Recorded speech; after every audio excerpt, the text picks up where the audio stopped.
Today I'm going to show you how to assemble the new Bells of Steel functional trainer.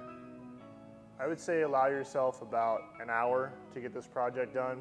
It's not overly complicated, but with some good directions and this video, it should help out quite a bit.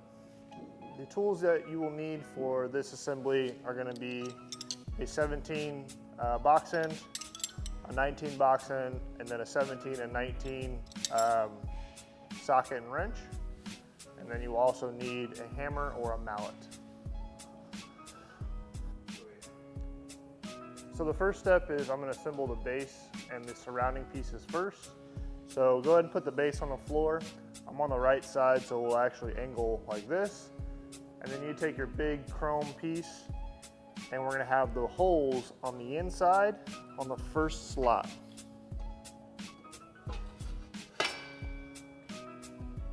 Another big key is that this handle piece needs to slide from the bottom because the top is tapered. So take this handle piece with the handle down and you're going to slide it through the bottom with the plastic pieces. I went on ahead and put on the front part of the handle where the pulleys go. It's big bolt number 1. There's only 2 of these, and make sure that this kidney shape is facing upwards for the front 2 pulleys. And I've labeled some of these, so this is just chalk, so I can erase them later. Now I'm going to take piece number 2, and the bolt holes face inwards, and I'm going to slide that over for that piece. Should be able to just stand on its ends, maybe not, while the floor is maybe a little unlevel here. And then I'm going to take my last piece, the very end, and the bolts go out. Make sure that the holes are lined at the bottom. You'll be able to tell real easily. And go ahead and slide that one on nice and easy as well. So now I'm going to face it your way so you can see it a little easier and so it'll hold a little better. So go ahead and put the top on. It slides in through the chrome, and then it slides on the inside of the second piece, and then it just butts up with the last piece. So I'm going to go ahead and use bolt number 4. There are 6 of these per side, and the reason I'm getting these put in right away is there's so many different bolts that are really close in length. If I get bolt 4 out of the way, it should alleviate a lot of the confusion for the rest of the machine.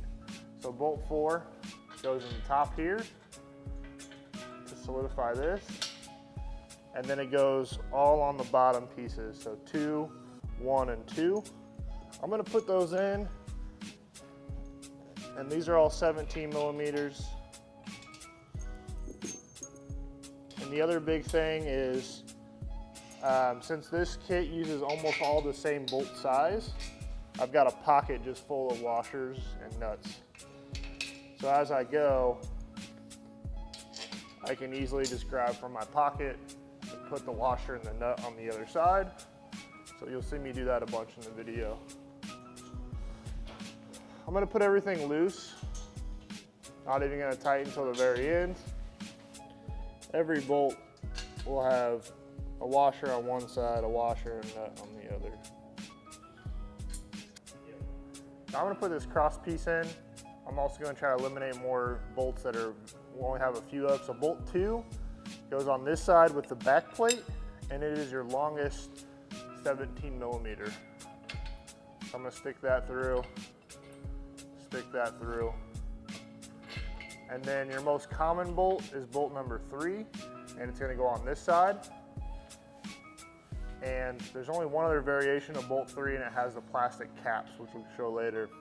The key to this piece is that the small holes go up. So there's not a support bracket on this side, just on the outside of that one. So the flange part goes on this side, the flat piece goes on this. Move your bolts out of the way, slide up, and then you can stick those back through. And then bolt 3 on this side.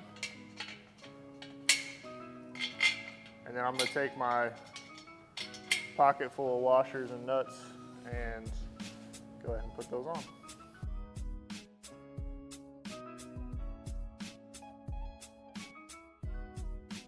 So now I'm gonna go ahead and connect this side to the other, and you're gonna need bolt number 3, and you'll need 6 of them for this bracket, and the pull-up bar. So I'll go ahead and start inserting these. You might need a family member or a friend to help hold up the other side while you're doing this. I'm using a ratchet strap, which is my best friend. Once you got one in, it's gonna be a little bit easier. I'm just gonna go around and line up these holes, and then I'll put the washer and the nut in later.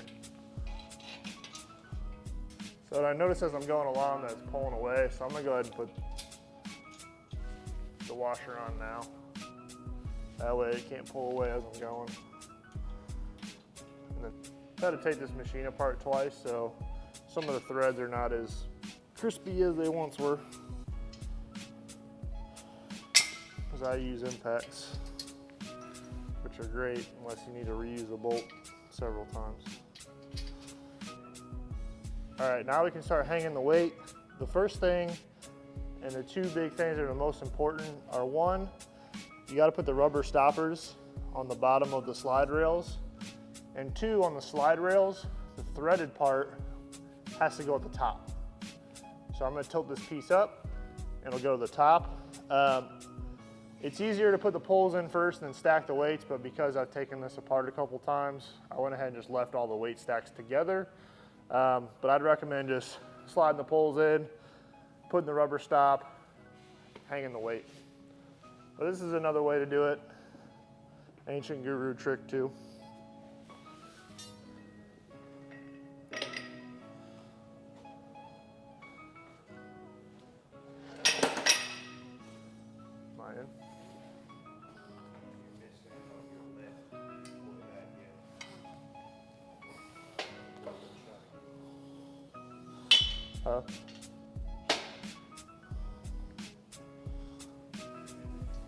Yep, I'm in there.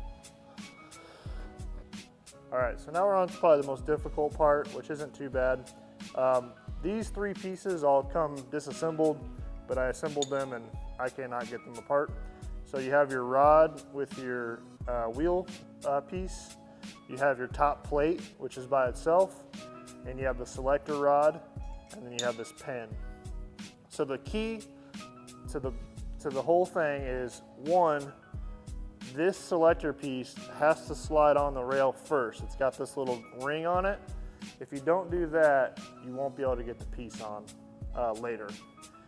Second, you're gonna take this piece and slide it up to the first hole, and then you're gonna take your mallet and you're gonna strike it into this piece so it slides all the way through.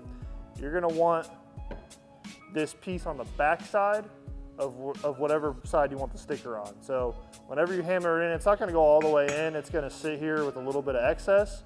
Use the other side to put your 10-pound sticker on so it's nice and clean. So once again, you're gonna wanna put the ring on first, then the plate, and then you're actually gonna take this crimping piece and you're gonna hammer it into, there's one on each side. So this is the one from the other side. You're just gonna sit there and hammer it into this place until you get a little excess, and that way it's super tight, it's not going anywhere. The other big thing is, once this is together, there's a minuscule chance that you're getting it back out. So make sure everything's in line first before you really put it all together. From my own mistakes, this piece is almost impossible to get out unless you go and drill it out, or you have a professional punch or a professional press. Otherwise, that's not coming out. So go ahead and put all 3 together, and this thing hangs really nice. Put your 10-pound sticker on, and then you can slide it all in as the top piece. So I'm gonna go ahead and hang that weight now. I'm gonna go ahead and tighten these 4 bolts because once the rail is in, it's hard to get a tool in there. So I'm just gonna go ahead and tighten these down real quick. Now I'm gonna take bolt number 6. There's 4 of these, 2 for each side. And I'm going to finish the weight stack. Put the bolt in the top, slide the rail through the bottom, So now I'm gonna take bolt number 6 once again. I'm gonna slide it through, slide the rod through, and then tighten down. You can hand tighten these for right now and go back through later and tighten them as much as you want. Now we can start hanging pulleys. Now I'm gonna take our 2 smallest wheels. I'm gonna put the bottom in first with bolt number 5.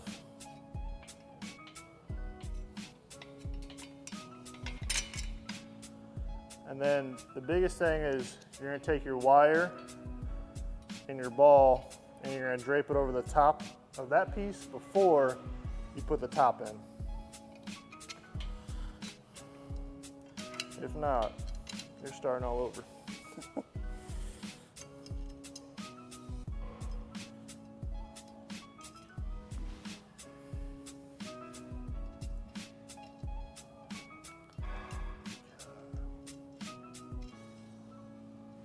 Now we go up.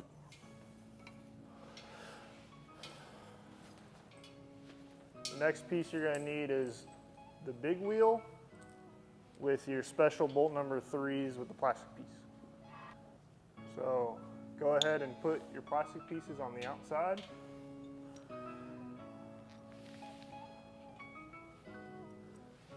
Then take your wire, stick it through,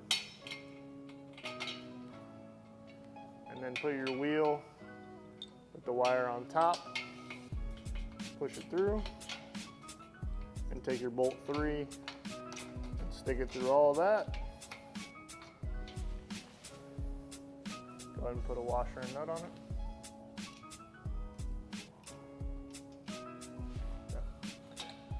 Now we're going through this hole on top of the bolt and pull some slack through. We're gonna pull over here. Going to the back side first with bolt number 5 with the wire on top.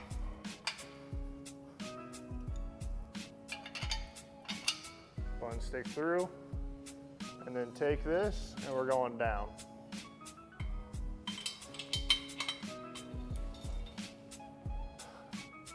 Now we're going cogwheel on the bottom, wire wrapped around, stick that through, bolt number 5.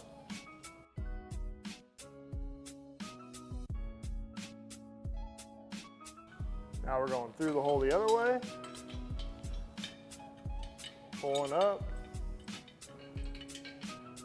You can just let it hang over here for right now. I grab a big wheel, bolt number 5, wire on top, stick it through,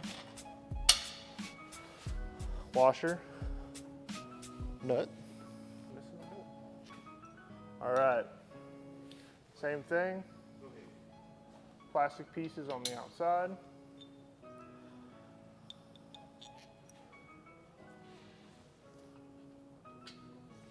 Wire on top.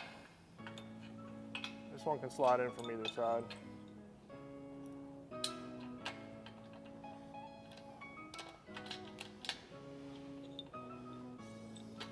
I missed my wire, so now I need to lower it again. Yep. Raise it back up. Feed that down. Washer and nut.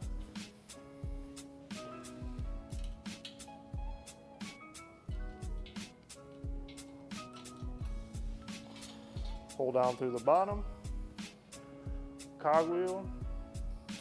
Now we're going to wrap around the bottom with bolt number 5.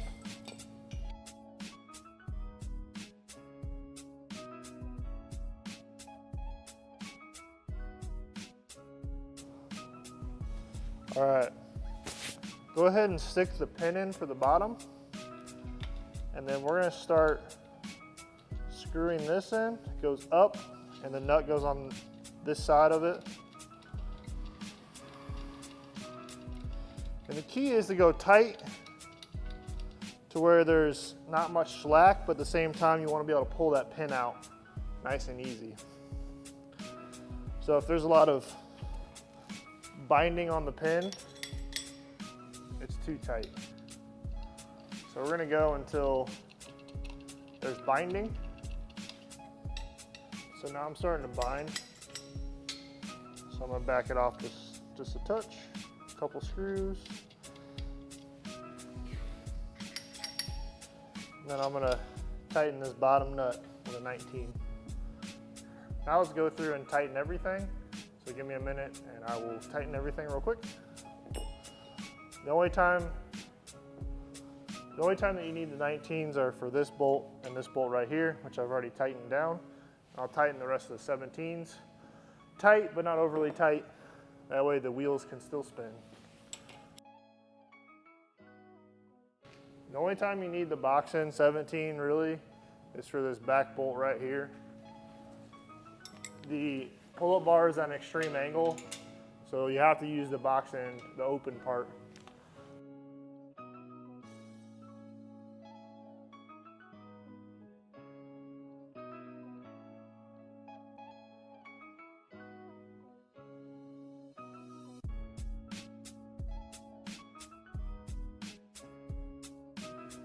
So this was how to assemble the new Bells of Steel functional trainer with a good set of directions in this video. It should take you about an hour or so. If you thought this video was helpful, make sure you like, comment, and subscribe below. Thank you guys so much, and we hope you love this product. Hey folks, Gavon here, founder of Bells of Steel. I hope you loved that video. Be sure to click on the link in the description if you want to get those products for your own home gym. Don't forget to smash that like and subscribe button and let the games begin.